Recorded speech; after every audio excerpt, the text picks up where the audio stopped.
हरे कृष्णा। तो आज प्रयास करेंगे अभी जो युग चल रहा है कलयुग, उसके बारे में कुछ चर्चा कर लें, है ना। आप तो सब जानते ही हैं कौन सा युग चल रहा है अभी, कलयुग चल रहा है। कलयुग अर्थात कलह का युग, है ना। कौन सा युग है ये, कलह का युग है। कलयुग में कलह होती रहती है। हरे कृष्णा। बहुत बहुत स्वागत है हमारे धीरेन्द्र पांडे प्रभु जी का। तो अकेले आए हैं प्रभु जी आप? अच्छा अच्छा, हरि बोल। बहुत बहुत बढ़िया, स्वागत है प्रभु जी का। तो प्रभु जी का एक बार स्वागत करते जोरदार, हरे कृष्ण महामंत्र बोल के। हरे कृष्णा कृष्णा कृष्णा हरे हरे, हरे राम राम राम हरे। हमारे बहुत पहले से जुड़े हुए हैं प्रभु, फिर बाहर चले गए बीच में भोपाल, अब वापस आ गए हैं, वापस जुड़ गए हैं। बहुत अच्छा है। तो प्रयास कर रहे हैं कलयुग के बारे में बताने का। कलयुग कौन सा युग है? कलह का युग है, जहाँ कलह होती रहती। कलह मीन्स आपस में जो है लड़ाइयाँ झगड़े, यही सब होता रहता है। और कलयुग काहे का युग है? कल का युग है। हर काम क्या करेंगे? कल करेंगे, आज नहीं करेंगे। आज का काम कल करेंगे, कल का काम परसों करेंगे। इतनी जल्दी क्या है, जब जीना है बरसों, है ना। आज का काम कल, कल का काम परसों। इतनी जल्दी किस बात की, जब जीना है बरसों। और क्या कारण है कलयुग का? कल पुर्जों का युग है, मशीनरी का युग है ये, इसलिए इसे कलयुग कहते हैं। तो जब सुखदेव गोस्वामी ने परीक्षित महाराज को कलयुग का वर्णन किया, कलयुग के बारे में बताया सुखदेव गोस्वामी ने, तो सुनने के बाद परीक्षित महाराज को थोड़ा सा अच्छा नहीं लगा। बोले इतना खतरनाक युग आने वाला है, तो ऐसे खतरनाक युग में लोगों का क्या होगा, कैसे उनकी नैया पार पड़ेगी, हैं? कैसे उनकी नैया पार पड़ेगी। इस प्रकार का विचार आ गया जो है परीक्षित महाराज को। परीक्षित महाराज ने फिर पूछा सुखदेव गोस्वामी से, उपाय तो बताइए, आपने इतनी खतरनाक वर्णन कर दिया है कलयुग का, इसका कलयुग का लोग कैसे छुटकारा पा सकेंगे। तो हम प्रयास करेंगे, थोड़ा सा कलयुग के बारे में वर्णन करेगा और कलयुग से क्या छुटकारा कैसे मिलेगा, इसके बारे में क्या बताया सुखदेव गोस्वामी ने, इसकी हम चर्चा करेंगे। तो पहले स्कंद में सबसे पहले सूत गोस्वामी ने कलयुग के बारे में बताया 1.1.10 में। उसमें बताते हैं, प्रायेण अल्प आयुषः सभ्य कलो अस्मिन् युगे जनः मंद सुमंद मतयो मंद भाग्य ही उपधृतः। प्रायेण अल्प आयुषः, प्राय अल्प आयु होगी, अल्प आयु। तो अल्प आयु मतलब छोटी आयु हो जाएगी कंपैरेटिवली। सतयुग में जो आयु थी व्यक्ति की, मनुष्य की जो आयु थी वो 1,00,000 साल थी, 1,00,000 साल। तभी हम सुनते ना, हिरण्यकश्यपु ने 36,000 वर्ष तपस्या कर ली हैं, और जो है अपना विश्वामित्र ने 60,000 साल की तपस्या करी थी। तो ऐसे लंबी लंबी तपस्या करने वाले योगी होते थे उस समय, जो 25-25, 50,000 साल तक तपस्या करते थे। तो लंबी आयु थी, 1,00,000 साल की आयु थी, तभी इतना वर्ष वो रहते थे और तपस्या करते थे। उसके बाद जैसे जैसे कम हुआ, त्रेता युग आया, तो त्रेता युग में जो है आयु जो है वो हो गई 10,000 साल, कम होते होते होते 10,000 साल। तभी हम जानते हैं प्रभु श्री राम त्रेता युग में आए थे, सब जानते हैं कि नहीं। और प्रभु श्री राम ने कितने साल तक जो है अपना राज्य चलाया था? कितने साल तक चलाया था? 11,000 साल। और 11,000 साल जो है वाल्मीकि रामायण के अनुसार 11,000 साल उन्होंने अपना राज्य चलाया था, लेकिन रामचरितमानस के अनुसार उन्होंने 13,000 साल का उन्होंने राज्य चलाया था। तो इस प्रकार प्रभु श्री राम 13,000 सालों तक या 11,000 सालों तक वो इस धराधाम पे थे।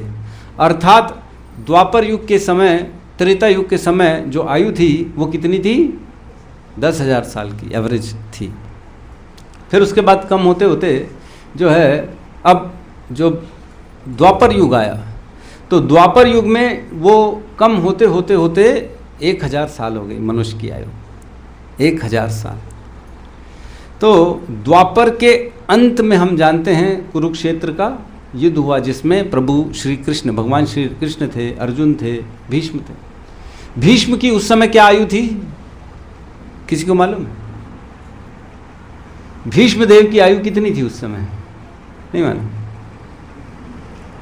भीष्म देव की आयु थी 350 साल, जब वो कुरुक्षेत्र के युद्ध स्थल में थे, 350 साल के थे।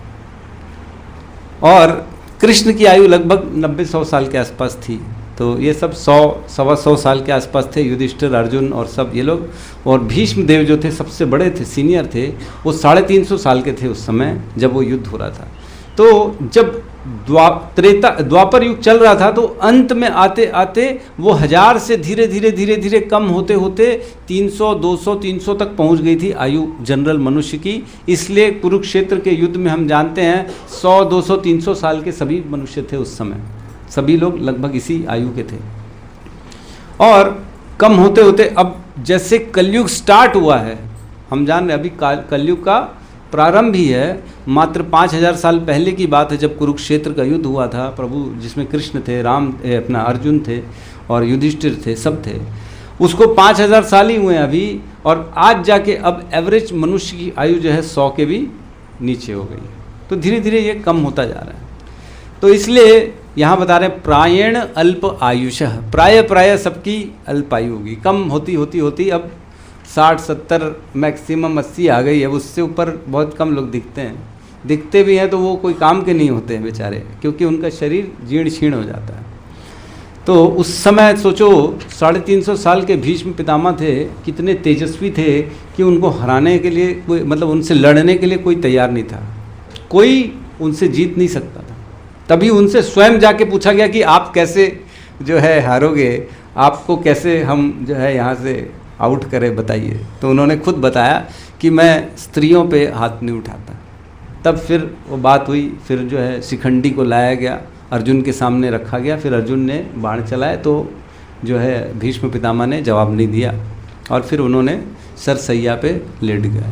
56 दिनों तक सरसैया पे थे वो। तो प्रायण अल्प आयु से धीरे धीरे अल्प आयु हो जाएगी। और क्या है, सभ्य कलो अस्मिन युगे जना, इस युग के जितने भी सभ्य लोग होंगे, समाज के जितने भी लोग होंगे, उनकी आयु प्राय बहुत कम हो जाएगी। और क्या करें, मंद सुमंद मतयो, मंद मीन्स आलसी हो जाएंगे वो, कोई काम ज़्यादा होगा नहीं किसी से, फ़ोन में काम कर लेंगे। जो पूछेंगे स्विगी मंगा लो, पापा कौन जाएगा लेने छोड़ने, ऑर्डर दे दो ऑनलाइन, ये कर दो वो कर दो, पुसाएगा नहीं किसी को भी काम काज। आजकल किचन भी धीरे धीरे लोगों का सिमटता जा रहा है, और बाहर का जो है होटल इत्यादि का कार्य बढ़ता चला जा रहा है। क्यों? क्योंकि कार्य अब जो है धीरे धीरे आलसी हो गए, लोगों से नहीं हो रहा। सब यही बोलते हैं, अरे कम से कम 2-4 दिन में तो एक बार बाहर जाना चाहिए खाना खाने, कौन घर में रोज़ रोज़ खाना बनाए, ये करे वो करे। मेड लगा दिए सबने, नौकर चाकर हो गए हैं सबके पास, कोई खुद से काम करना किसी को अच्छा नहीं लग रहा। सबको ऐसा लग रहा है मैं बैठा रहूं एसी में और ऑर्डर करता रहूं। तो मंद आलसी हो गए। सुमंद मतयः, सुमंद मतयो मीन्स पथ भ्रष्ट हो गए हैं, उन्हें ये नहीं मालूम कि मुझे करना क्या चाहिए, यही नहीं मालूम है, सब दूसरे की कॉपी कर रहे हैं। हम अपने वर्ण और आश्रम के अनुसार हमें कार्य करना चाहिए, लेकिन लोग अपने वर्ण और अपने आश्रम के अनुसार कार्य नहीं कर रहे, दूसरों को देख देख के कॉपी कर रहे हैं। वो भले सही हो या गलत हो, उनके लिए उपयुक्त हो या ना हो, लेकिन पथ भ्रष्ट हो गए। जो सही मार्ग है, जितने भी ब्राह्मण हैं वो ब्राह्मण का कार्य कर नहीं पा रहे हैं। जो वेद पाठी हैं उनको वेदों का अर्थ नहीं मालूम है, वेदों का अर्थ ही नहीं मालूम है लोगों, श्लोका नहीं बोला जा रहा लोगों से आज की डेट में, क्या बताएं। मंद सुमंद मतयो, मंद भाग्य ही उपद्रुतः, मंद भाग्य हो गया सभी का, सभी के सभी अभागे हो गए। अभागे कैसे हो गए हैं? कलयुग में जिसका जन्म हो गया वह निश्चित तौर से कलयुग से ग्रस्त होगा, क्योंकि कलयुग का यहाँ पे साम्राज्य चल रहा है। परीक्षित महाराज ने जगह दे दी थी कलयुग को रहने के लिए। कलयुग को जब देखा परीक्षित महाराज ने, जब गाय और बैल, पृथ्वी रूपी गाय और धर्म रूपी बैल पे वो प्रहार कर रहे थे, तो धर्म रूपी बैल के जो 4 पैर हैं उसमें से 3 पैर उन्होंने तोड़ दिए थे, है ना। कलयुग में जो है धर्म के जो 4 पैर थे उसका हमने वर्णन पहले ही पढ़ा था।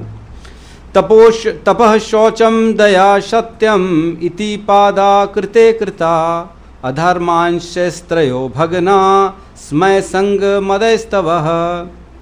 तपः, तपस्या जो धर्म का पैर है, शौचम मीन्स पवित्रता, दया मीन्स मर्सी, और सत्यम ट्रुथ, ये 4 पैर हैं धर्म के। वह धर्म के 4 पैर को कौन तोड़ रहा था? कलयुग, है ना। कलयुग तोड़ रहा था। कलयुग अपनी अधर्म की शक्ति से इसको तोड़ रहा था। अधर्म के भी 4 पैर बताए गए हैं। अधर्म के भी 4 पैर हैं। अधर्म के 4 पैर से धर्म के 4 पैर टूट जाते हैं, है ना। तो अधर्म के क्या 4 पैर हैं? अधर्मांश त्रयो भगना स्मय संग मदस्तवः। स्मय, स्मय मीन्स अहंकार, ये किसका? अधर्म का पैर है। संग मीन्स जहाँ संग होता है, स्त्री पुरुष का संग जो होता है, अनैतिक संग जिसे कहते हैं, अधार्मिक कृत्य जो होती है, वह अधर्म का पैर है। और मदस्तव, मद, मद मीन्स नशा, पद प्रतिष्ठा का नशा, और जो है मदालय, जो मदिरालय होता है उसका नशा, किसी भी प्रकार का नशा को मद कहा जाता है। तो ये 3 और असत्यता, ये चार अधर्म के पैर हैं। ये 4 अधर्म के पैर से धर्म के 4 पैर टूट जाते हैं। कैसे टूटते हैं? तो तपस्या से जो है, तपस्या टूट जाता है किससे? नशे से, है ना, मद से। मद से तपस्या टूट जाती है, क्योंकि नशा करेगा तो तपस्या क्या करेगा? वो तो रोड में गिरा पड़ा रहेगा, तो तपस्या क्या करेगा? उससे सुबह उठना होगा नहीं कभी भी, है ना, नहीं हो पाएगा। और जो पवित्रता है वह संग से टूट जाती है। अनैतिक संग करेगा, पर स्त्री गमन, पर पुरुष गमन जो करेगा, वो पवित्र कहाँ कहलाएगा? वो पवित्र नहीं माना जाएगा। तो पवित्रता संग से टूट जाती है, और दया टूट जाती है अहंकार से। जो धर्म का पैर दया है, वो अधर्म का जो अंश है अहंकार, उससे वह टूट जाता है। और सत्यता टूटती है असत्यता से।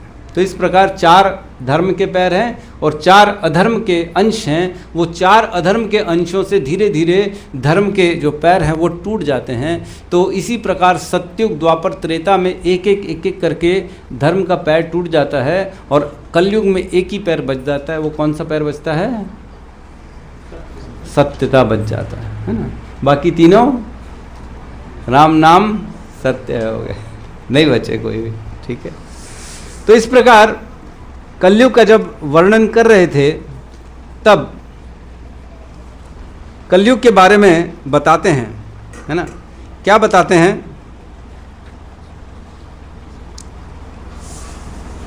सत्युग के बारे में बताते हैं कि सत्युग के लोग प्रायः आत्मतुष्ट, दयालु, सबके मित्र, शांत, गंभीर तथा सहिष्णु होते हैं। वे अंतःकरण से आनंद लेने वाले, सभी वस्तुओं को एक साथ देखने वाले तथा आध्यात्मिक पूर्णता के लिए सदैव उद्यमशील होते हैं। कौन होते हैं? ये सत्युग के लोगों का गुणों का वर्णन चल रहा है। उसके बाद बताते हैं त्रेता के लोग जो होते हैं, त्रेता युग के लोग, वह कर्म कांड तथा कठिन तपस्या में लगे रहते हैं।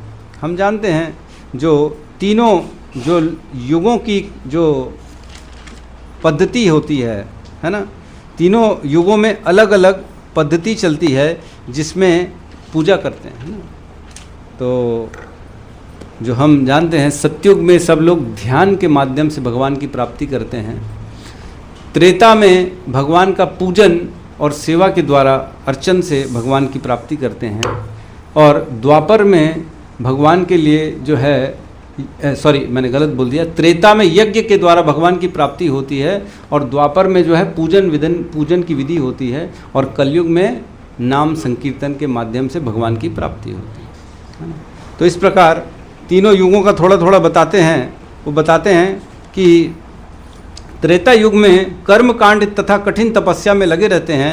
वे न तो अत्यधिक उग्र होते हैं, न इंद्रिय आनंद के पीछे अत्यधिक कामुक होते हैं। उनकी रुचि मुख्यतः धर्म, आर्थिक विकास तथा नियमित इंद्रिय तृप्ति में रहती है। वे तीनों वेदों की संस्तुतियों का पालन करते हुए संपन्नता प्राप्त करते हैं। तो इस प्रकार त्रेता के लोग वेदों को फॉलो करते थे, वो लोग यज्ञ इत्यादि करते थे और वह यज्ञ के माध्यम से, वेदों के माध्यम से अपनी इंद्रिय तृप्ति की प्रयास करते थे। उसके बाद बताते हैं द्वापर युग के लोग जो हैं यश में रुचि रखते हैं तथा अत्यंत नेक होते हैं। वे वेदाध्ययन में अपने आप को लगाए रखते हैं, प्रचुर ऐश्वर्य वाले होते हैं, बड़े बड़े परिवारों का पालन होता है और जीवन की ओज पूर्वक आनंद उठाते हैं। ये द्वापर युग का वर्णन चल रहा है। लेकिन बोले हम तो प्रभु कलयुग में रहते हैं, कलयुग की भी कुछ वर्णन हो जाए, क्यों? तब तो पता पड़े हमारे युग में हम लोग कैसे, और आने वाला युग कैसा घोर कलयुग आने वाला है, इसका वर्णन भी करते हैं जो है सुखदेव गोस्वामी। वो बताते हैं कलयुग के लोग लोभी, दुराचारी तथा निर्दयी होते हैं और वो बिना कारण ही एक दूसरे से लड़ते झगड़ते हैं। कलयुग के लोग अभागे तथा भौतिक इच्छाओं से त्रस्त होकर प्रायः सभी शूद्र एवं बर्बर होते हैं। तो कलयुग के लोग कैसे होते हैं? शूद्र होते हैं, सभी के सभी शूद्र हो जाते हैं और जनरली निर्दयी, दुराचारी होते हैं, लोभी होते हैं।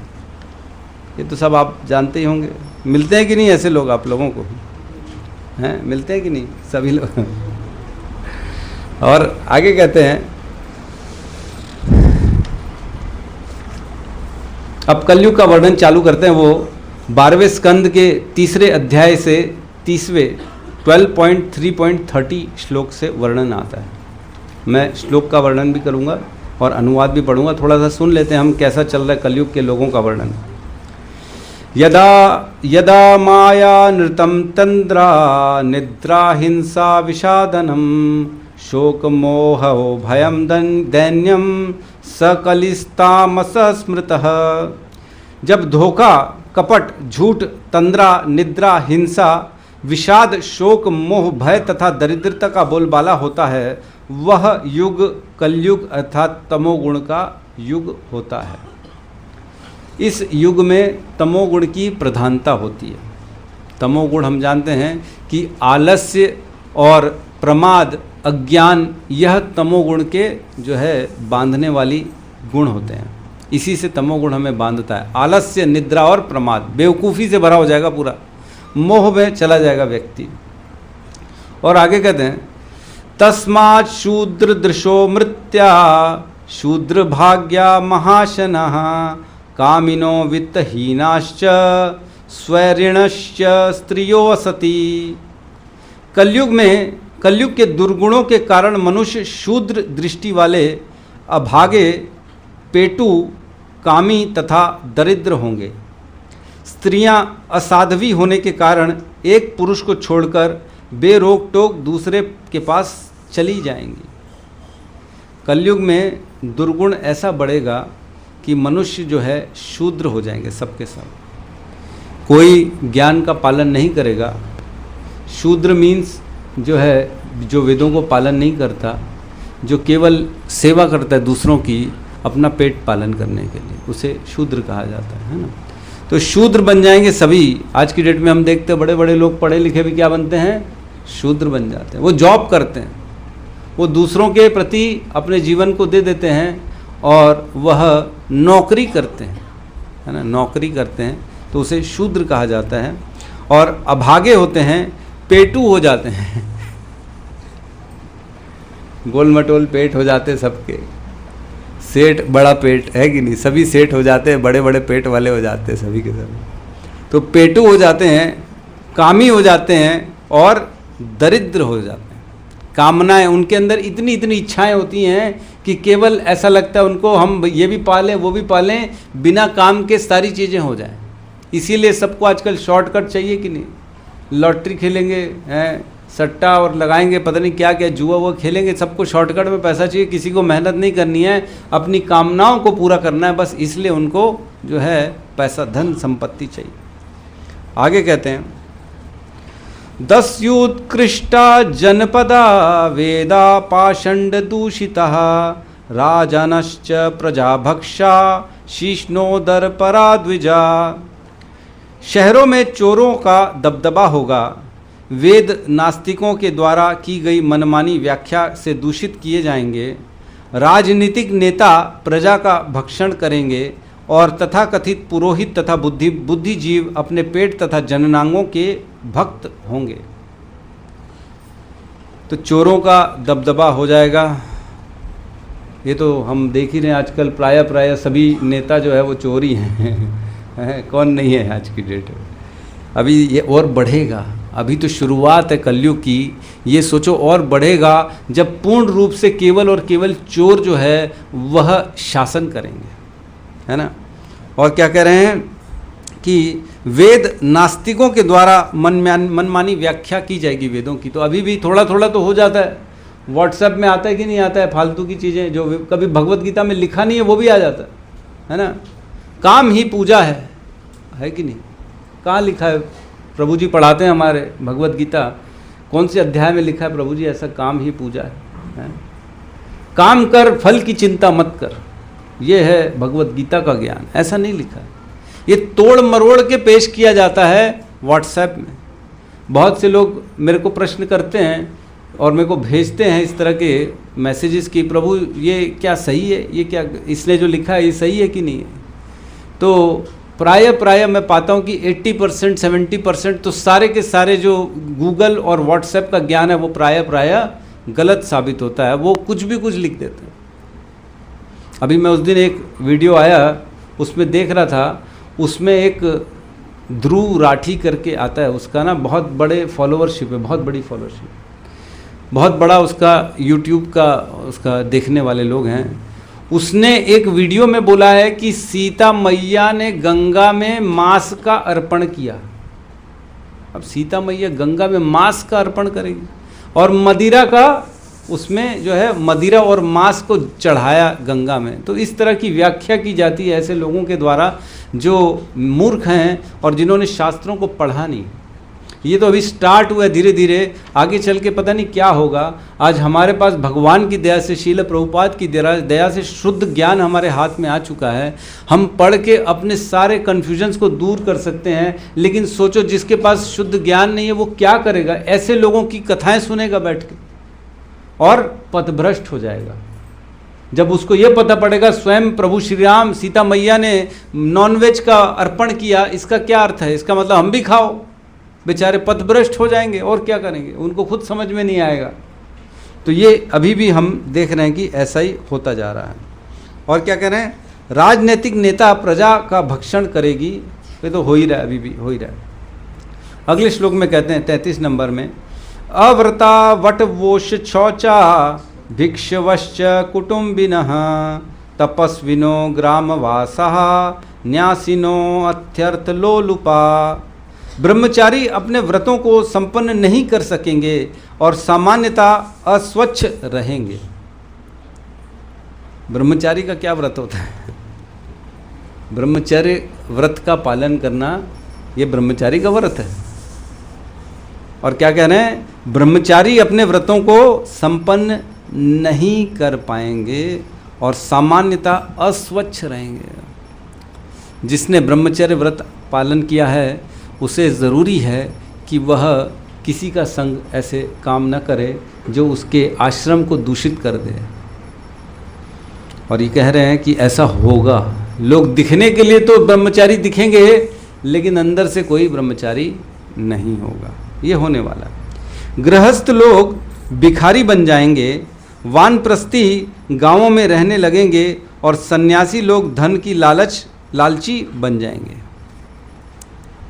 पूर्ण रूप से उल्टा हो जाएगा। ये भविष्य की वर्णन है, जो लिखा है वह होगा।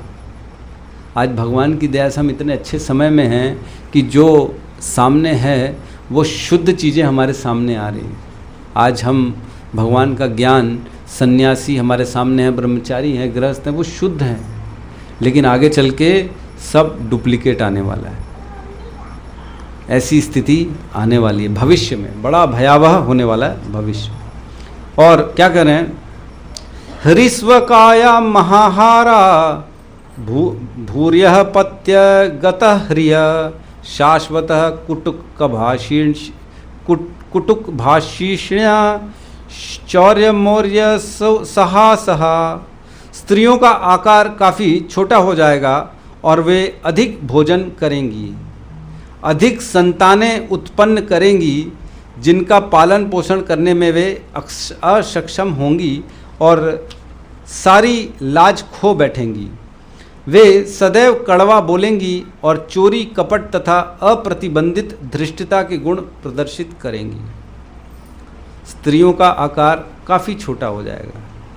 कहते हैं भविष्य में जो आकार होगा वह 1 फुट का हो जाएगा मनुष्य का, 1 फुट से 1.5 फुट, बस उससे ज़्यादा का नहीं रहेगा। भविष्य की बात चल रही है।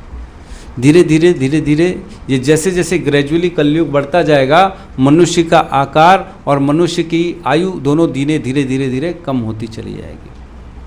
और स्त्रियां सारी की सारी जो हैं, सारी मतलब प्रायः जो है वो संतान उत्पन्न करेंगी और छोटी हो जाएंगी और अधिक भोजन करेंगी।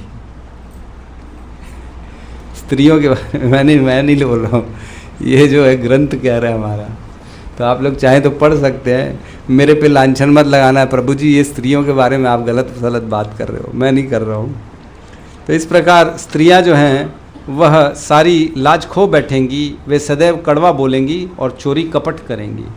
इस तरह का स्त्रियों का जो है आचरण हो जाएगा। और क्या कह रहे हैं आगे 35 नंबर श्लोक में, पणयिष्यन्ति वैशूद्राः किराटा कूटकारिणः अनापद्यपि मनस्यते वार्ताम साधु जुगुप्सिताम। व्यापारी लोग शूद्र व्यापार में लगे रहेंगे और धोखाधड़ी से धन कमाएंगे। आपातकाल न होने पर भी लोग किसी भी अधम पेशे को अपनाने की सोचेंगे। तो व्यापारी लोग जो है धोखाधड़ी करेंगे। आज भी कितना धोखा होता ही है कि नहीं? डुप्लीकेट चावल तो डुप्लीकेट पनीर, क्या क्या बिक रहा है। बहुत मतलब देख के कई बार ऐसा लगता है लोगों के जीवन से खेल रहे हैं लोग केवल कुछ धन कमाने के लिए। यूरिया का दूध बिक रहा है, बताओ बच्चे को अगर यूरिया को दूध पिलाएंगे तो बच्चा बेचारा क्या करेगा वो।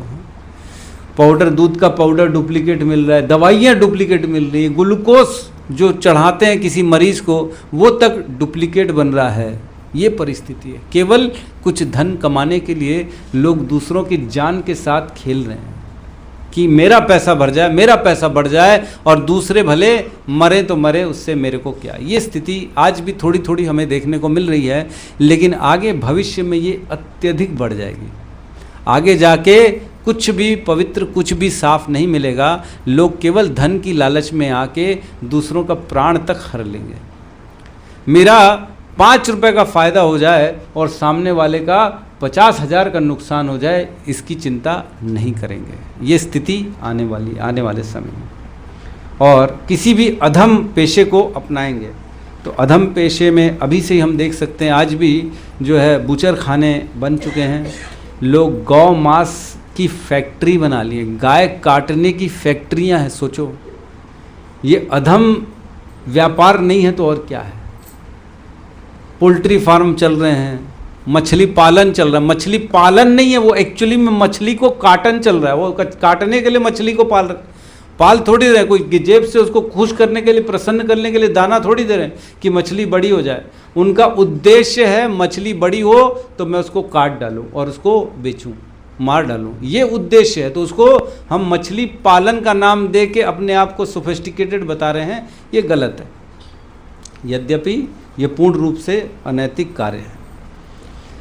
और क्या कह रहे हैं, पतिम त्यक्ष्यन्ति निर्द्रव्यम भृत्या अप्यखिलोत्तमम भृत्यम विपिन्नम पतयः कौलम गा चापयास्विनी।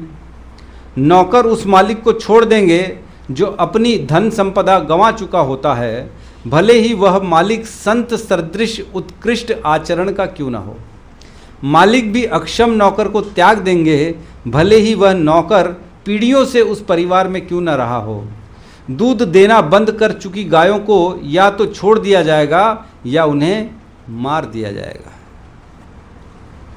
गायों को लोग मार देंगे जो दूध नहीं देगी। आज भी यही हो रहा है थोड़ा थोड़ा, हम तो देखते रोडों में छोड़ देते लोग, रोडों में रात भर बेचारी गाय बैठी रहती है जो दूध नहीं देती है, और अंतोदगत्वा होता क्या है, उनको कुछ लोग जो दूसरे संप्रदाय के होते हैं वो चुपचाप खेतों में ले जाते हैं, उसको काट डालते हैं, मार देते हैं, ऐसे गाय खत्म हो जाती है। तो ये बहुत बड़ा अपराध है, ये बहुत बड़ा पाप है। गाय हमारी 7 माताओं में से एक माता कहलाती गाय, जिसे पालन करना हमारा धर्म है। लेकिन लोग केवल धन के लिए उस गौ माता को छोड़ देते हैं। और कह रहे हैं पितृभातृ सुहंजातीन हित्वा सौरता सौहृदा नना दृश्य संवादा दीनास्त्रणा कलौ नरा। कलयुग में पुरुष अधम होंगे और स्त्रियों द्वारा नियंत्रित होंगे। कलयुग में पुरुष स्त्रियों द्वारा नियंत्रित होंगे। ये तो थोड़ा थोड़ा अभी भी देखने को मिलता ही है। माता जी जहाँ आँख दिखाती है तो प्रभु जी बेचारे ठंडे पड़ जाते, ठीक है भाई तू जो बोल, हम वही करेंगे जो आप कहेंगे, है कि नहीं। दिन को रात कहो तो रात कहेंगे। ये स्थिति अभी भी है थोड़ी थोड़ी, लेकिन आगे चल के और बढ़ जाएगी। वे अपने भाई, पिता, अन्य संबंधियों तथा मित्रों को त्याग कर साले तथा सालियों का संगति करेंगे। मतलब पुरुष जो है वह अब धीरे धीरे जाके ससुराल वालों का हो जाएगा और ससुराल के साथ रहेगा, इधर नहीं रहेगा। शादी हो गई मतलब अब लड़का दे दिया। पहले लड़की जाती थी ससुराल, अब आगे चल के भविष्य में क्या होगा, लड़का चला जाएगा ससुराल। ये होने वाला है।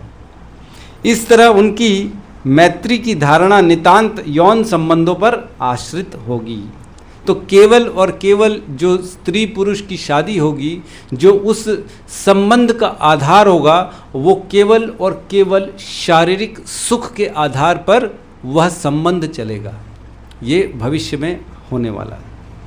और क्या करें, शूद्रा प्रतिगृह्यन्ति तपोवेशोपजीवनः धर्मं वक्ष्यन्त धर्मज्ञा अधिरुद्योत्तम आसनम। असंस्कृत लोग श्री भगवान के नाम पर दान लेंगे और तपस्या का स्वाग रचाकर तथा साधु का वेश धारण करके अपनी जीविका चलाएंगे।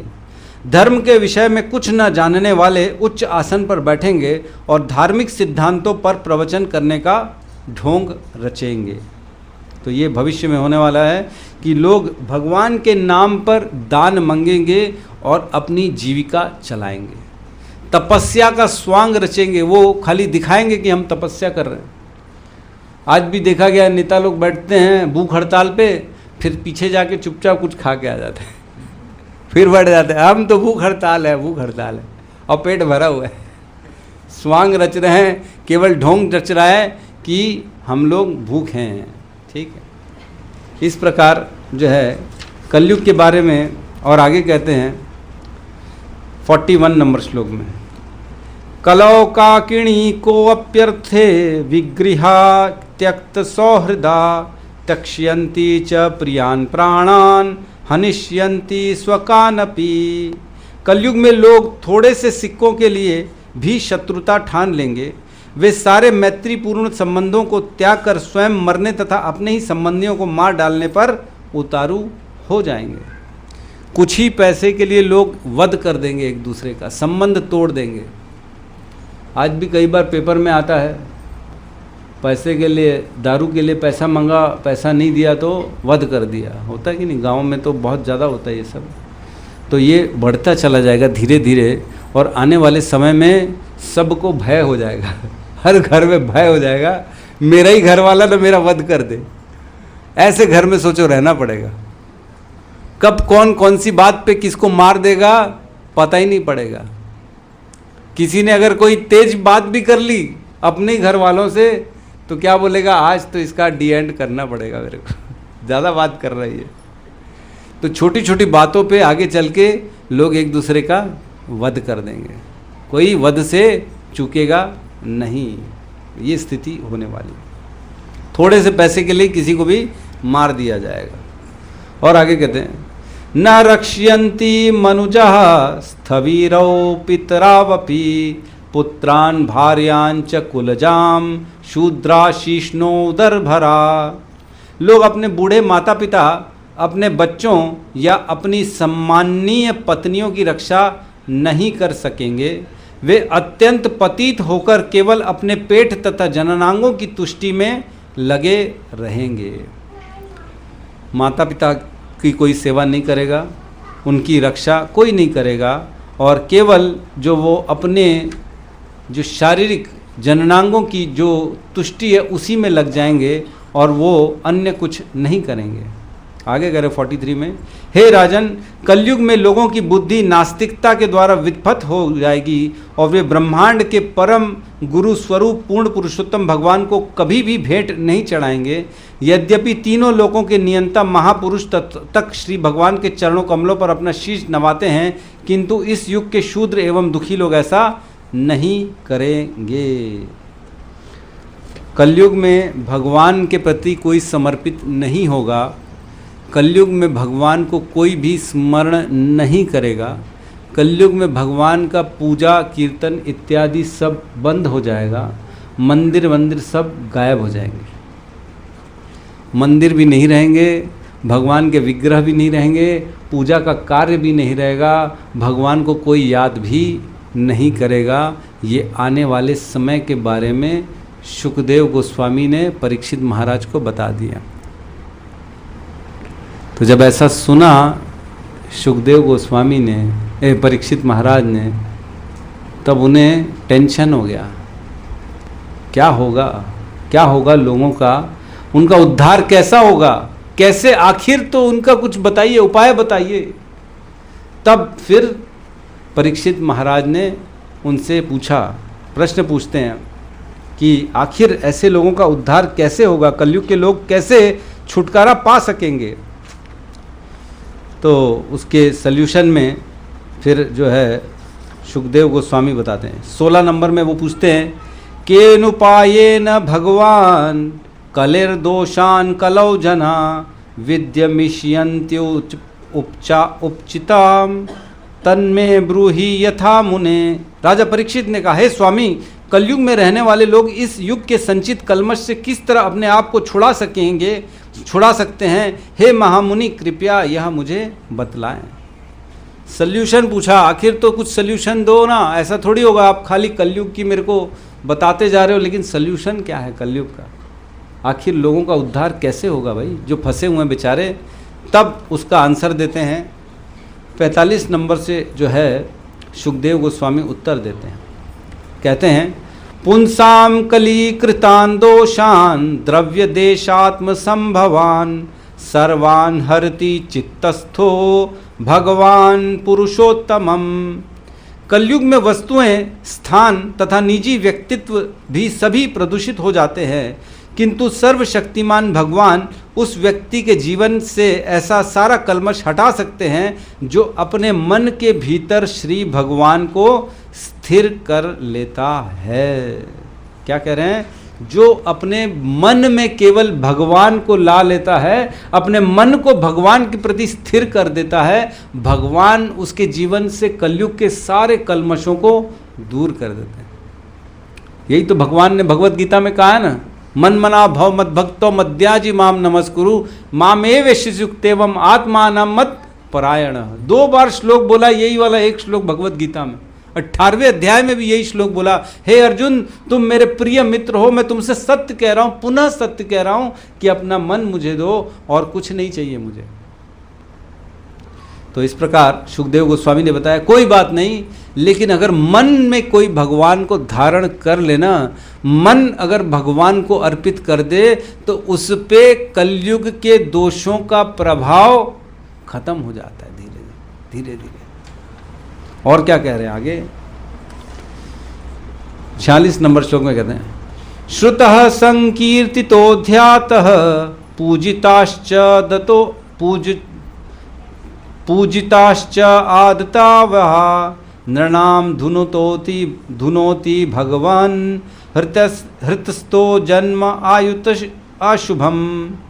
यदि कोई व्यक्ति हृदय के भीतर स्थित परमेश्वर के विषय में सुनता है, उनकी महिमा का गान करता है, उनका ध्यान करता है, उनकी पूजा करता है या परमेश्वर का अत्यधिक आदर करता है, तो श्री भगवान उसके मन से हजारों जन्मों से संचित कल्मशों को दूर कर देते हैं। सोचो, हजारों जन्म से संचित जो हमारे हृदय में कल्मश हैं वो कैसे दूर हो रहे हैं? केवल और केवल भगवान के बारे में सुनने मात्र से। सोचो, हम सुन भी नहीं पाते हैं, ये तो परिस्थिति हमारी। मालूम भी है कि सुनने मात्र से भगवान हमारे जीवन के अनेक अनेक जीवनों के कल्मश को धो डालेंगे, फिर भी हमसे सुनना भी नहीं हो पाता है। एक निष्ठ होके एक जगह बैठ के हम भगवान के बारे में सुन नहीं सकते, उनका महिमा का गान नहीं करता, उनका ध्यान नहीं करता, उनकी पूजा नहीं करता, हम परमेश्वर का आदर तक नहीं करते। ये स्थिति है। लेकिन जो ये करेगा तो भगवान उसके अनेक अनेक जन्मों का कल्मश को धो देते हैं। यही हमने पढ़ा था, जो एक मंगलाचरण पढ़ा था हमने, जिसमें सुखदेव गोस्वामी जब परीक्षित महाराज को दूसरे अध्याय में बताना स्टार्ट करते हैं तो मंगलाचरण भूल जाते हैं। वो मंगलाचरण करते हैं चौथे अध्याय में जाके, तो उसमें कहते हैं यत् कीर्तनम यत् स्मरणम यद ईक्षणम यद वंदनम यद श्रवणम यद अर्हणम लोकस्य सद्यो विदुनोति कल्मषम तस्मै सुभद्र श्रवसे नमः। मैं ऐसे भगवान को प्रणाम करता हूँ। कौन कह रहा है? सुखदेव गोस्वामी। मैं ऐसे भगवान को प्रणाम करता हूँ जो क्या कह रहे हैं? यद कीर्तनम, केवल कीर्तन करने मात्र से, यद स्मरणम, केवल स्मरण करने मात्र से, यद ईक्षणम, केवल दर्शन करने मात्र से, यद वंदनम, जिनके बारे में बोलने मात्र से, वंदन करना, पूजा पाठ करना, यद वंदनम, यद श्रवणम, सुनने मात्र से, और यद जो है अर्हणम, कुछ उपहार देने से, कुछ अर्पण करने से, केवल ये करने मात्र से क्या करते भगवान? लोकस्य सद्यो विदुनोति कल्मषम। सभी लोगों का क्या करते हैं? कल्मश को धो दे देते हैं। कैसे धो देते हैं? केवल ये करने मात्र से। कलयुग बड़ा ही देखा जाए तो बेनिफिशियल है, क्योंकि अन्य युगों में ना बहुत तकलीफ है, भगवान की प्राप्ति आसान नहीं है। कलयुग में केवल और केवल भगवान का नाम जप करने से भगवान की प्राप्ति हो जाती है, लेकिन अन्य युगों में इतना आसान नहीं है भगवान को प्राप्त करना। कलयुग में अगर मन में, हृदय में किसी के प्रति हमने गलत विचार भी प्रकट कर लिए तो उसका पाप नहीं लगता, लेकिन अन्य युगों में केवल अगर हृदय से किसी के बारे में हमने बोल दिया गलत तो उसका पाप भोगना पड़ेगा। सोचो, बोलते हैं ना, कल मुआ मर जाए, कीड़े पड़ेंगे इसको जी, कीड़े पड़ेंगे। भगवान देखना छोड़ेगा नहीं, आधी रात को उसको बताएगा, सताएगा भगवान उसको, तूने ऐसा किया ना। तो क्या करते हम? केवल विचार कर लेते हैं, तो ऐसे विचारों का भी पाप लग जाएगा अन्य युगों में, लेकिन इस कलयुग में ऐसे विचारों का कोई पाप नहीं है।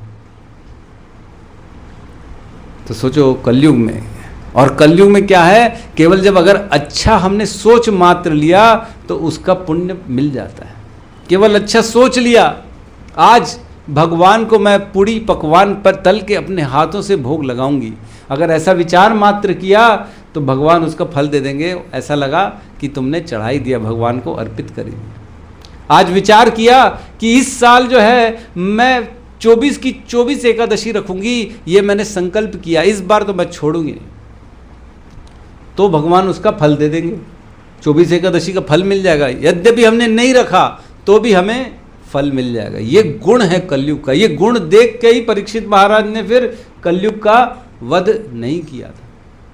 नानुद्वेष्टिम कलिम सम्राट सारंग इव सारभुक कुशल ज्ञान आशसु सिद्ध्यंती नेत्राणि कृतानि यत्। इसीलिए कभी भी कलयुग से परीक्षित महाराज ने द्वेष नहीं किया। क्यों? क्योंकि उनके गुणों को उन्होंने देख लिया कि ये है जरूर कलयुग, लेकिन इसके अंदर बहुत बहुत उत्कृष्ट गुण हैं। क्या गुण हैं?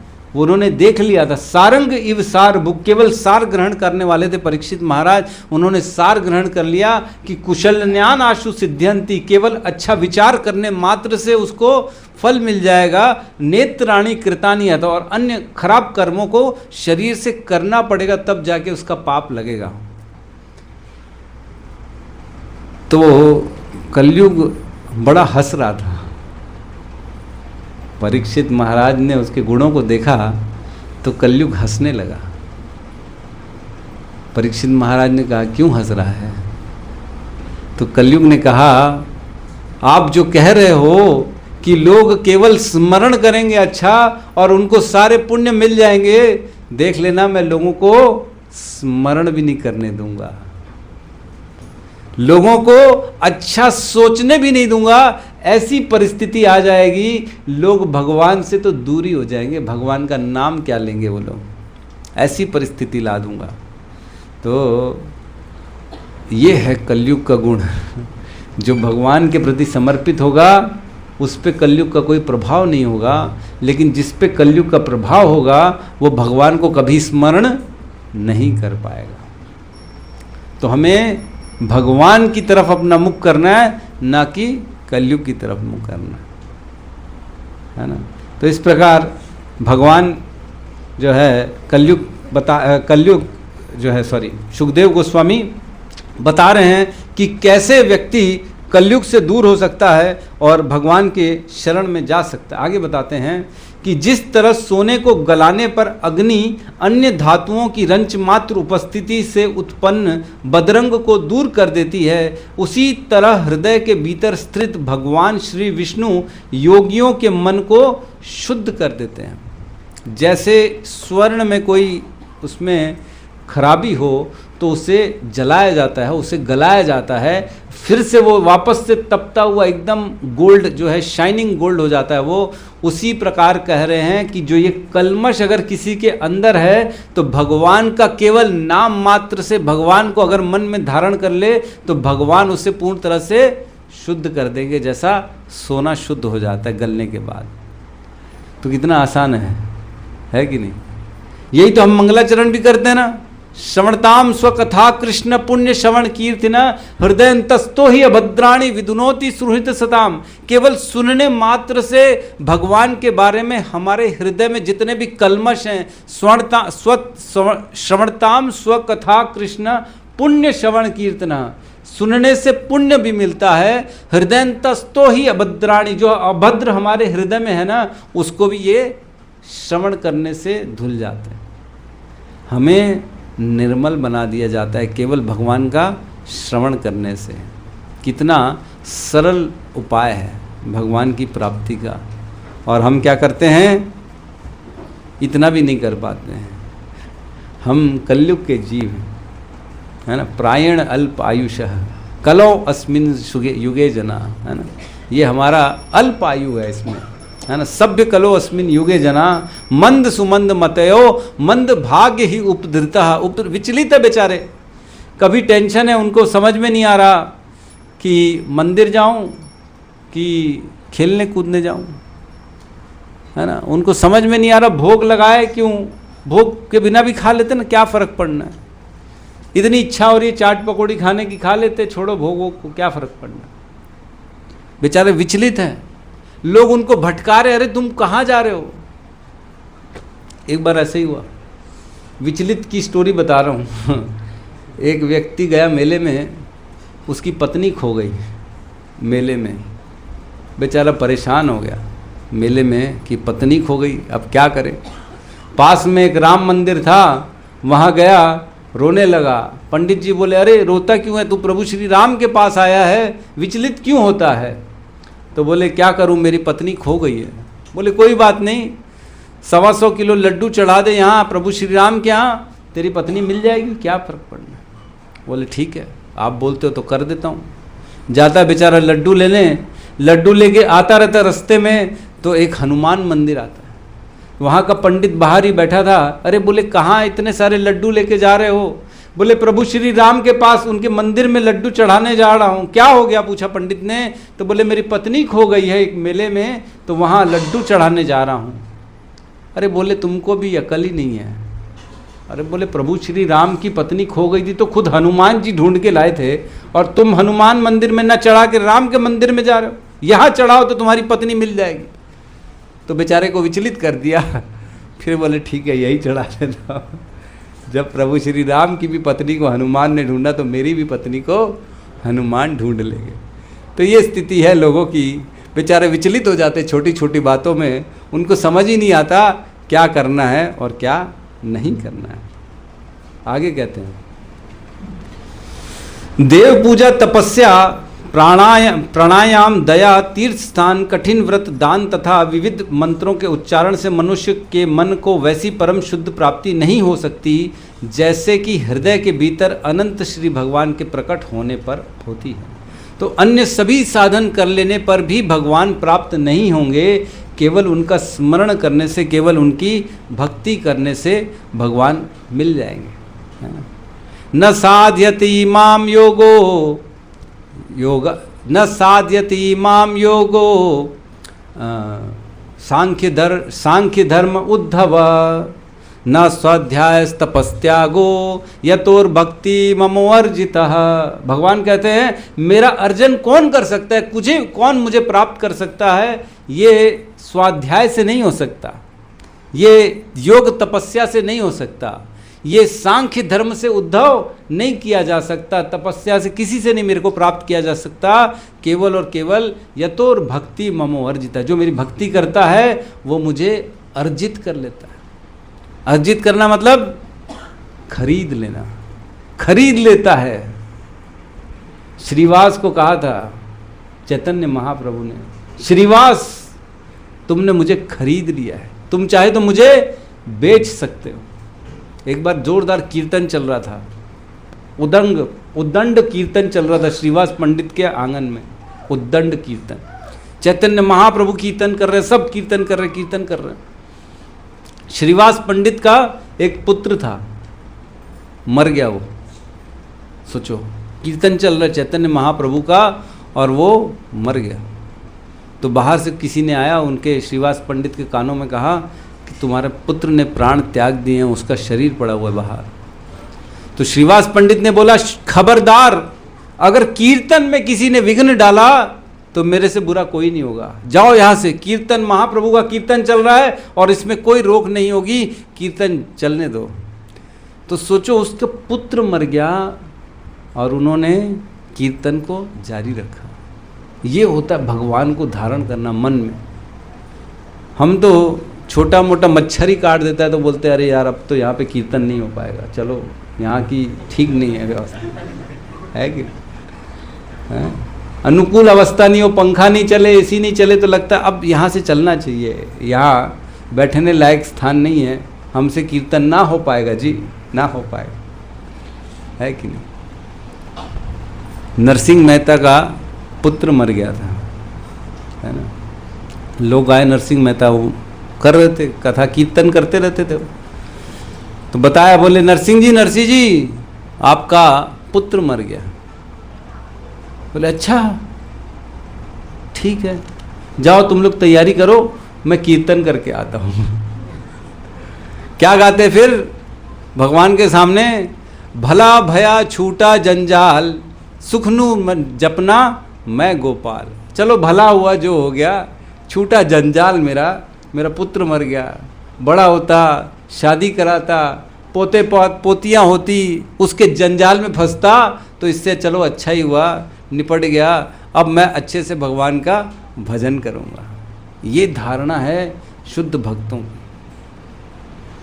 हमारी स्थिति क्या है?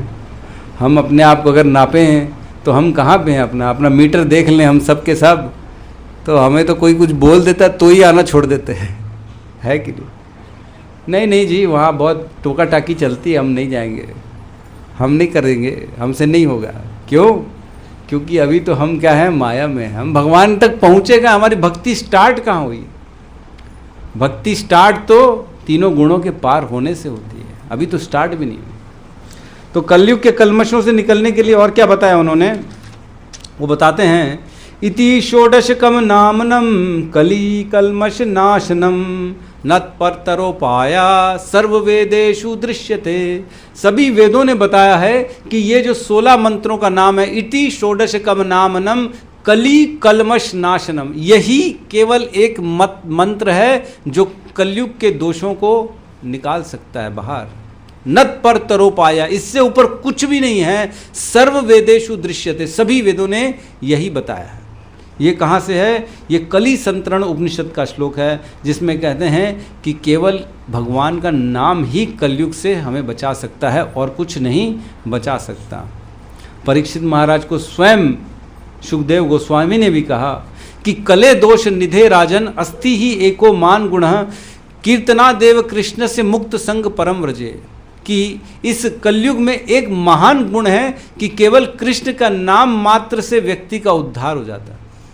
कले दोष निधे राजन, बहुत से दोष हैं हे राजन, अस्ति ही एको महान गुण, एक महान गुण है, लेकिन कीर्तना देव कृष्ण से, केवल भगवान कृष्ण के कीर्तन से मुक्त संग परम व्रजेत, उसका मुक्ति प्राप्त हो जाती है। तो हमें क्या करना है, केवल हरे कृष्णा कृष्णा कृष्णा हरे हरे, हरे राम राम राम हरे हरे। हमसे ये भी नहीं हो पाता है कि नहीं, बहुत इमरजेंसी है, तुरंत इसमें लगना पड़ेगा, क्योंकि अगर लेट हो जाएगी, प्राण निकल जाएंगे, तो उसके बाद क्या कर पाएंगे हम, कुछ नहीं कर पाएंगे, हैं। कली काले नाम बिना नहीं और धर्म, सर्व मंत्र सार नाम यही शास्त्र मर्म। कली काले, कलयुग में नाम बिना, नाम के बिना नहीं और धर्म, और कोई धर्म है ही नहीं।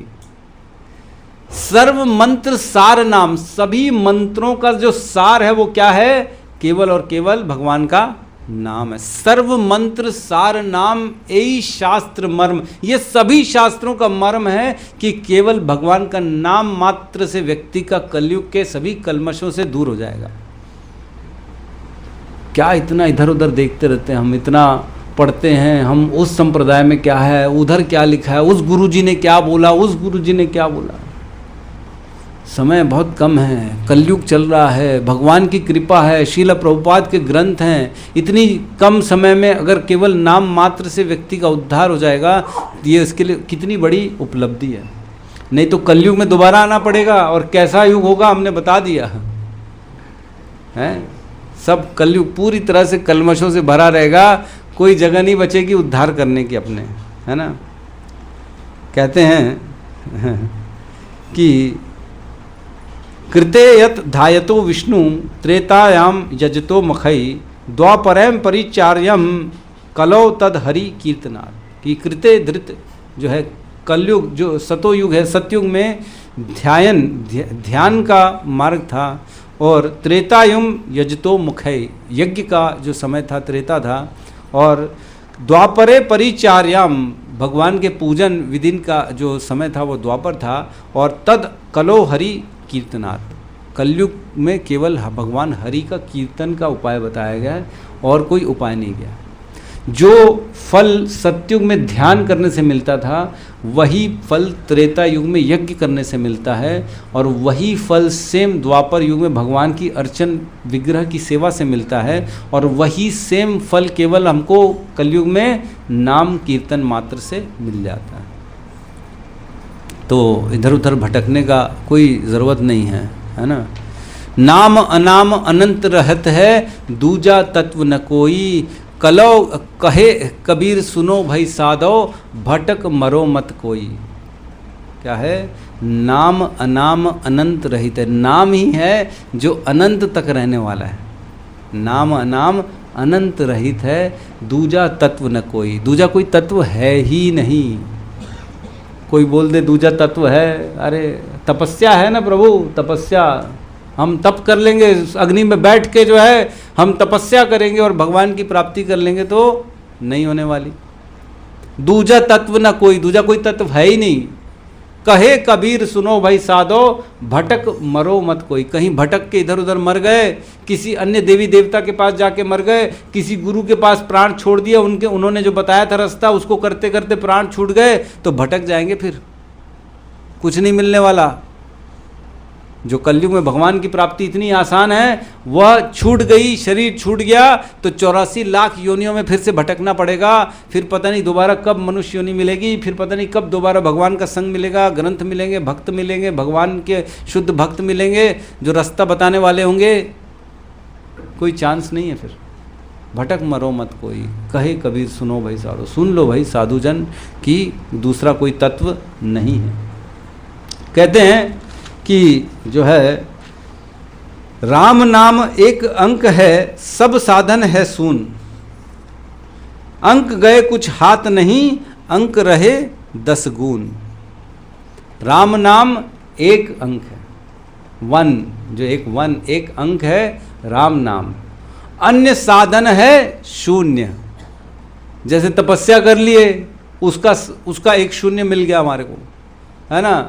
और बढ़िया वेद अध्ययन कर रहे हैं, ऋग्वेद या सामवेद पढ़ रहे हैं, इसका एक और हमारे को शून्य मिल गया।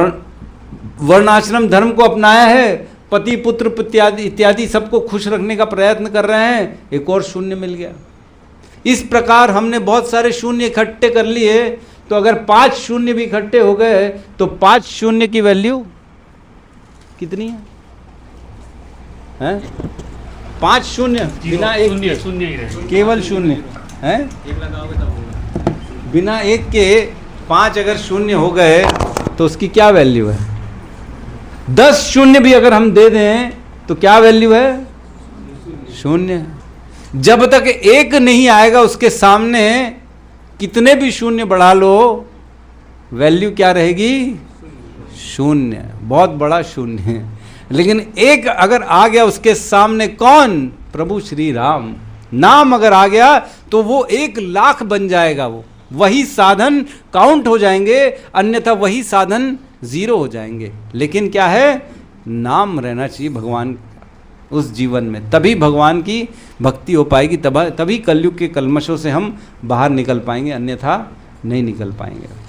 तो इस प्रकार बताते हैं कि जो है कृष्ण स्वधाम उपगते धर्म ज्ञान आदि भी सह कलौ नष्ट दृशामेश पुणार्को अधुनोदितः।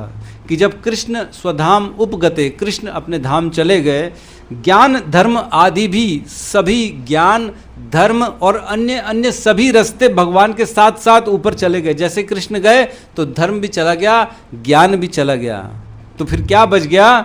तब हम जैसे कलयुग के लोगों के लिए क्या बचा? उसके बाद यह श्रीमद् भागवतम का सूर्य के समान पुराण उदय हुआ, हम जैसे लोगों को दिशा दिखाने के लिए, हमारे जीवन में प्रकाश डालने के लिए ये श्रीमद् भागवतम आया इस संसार में, ताकि हम अपने जीवन को सही दिशा में ले जा सकें। अदरवाइज अंधेरा ही अंधेरा है, अंधेरे में कुछ मिलेगा?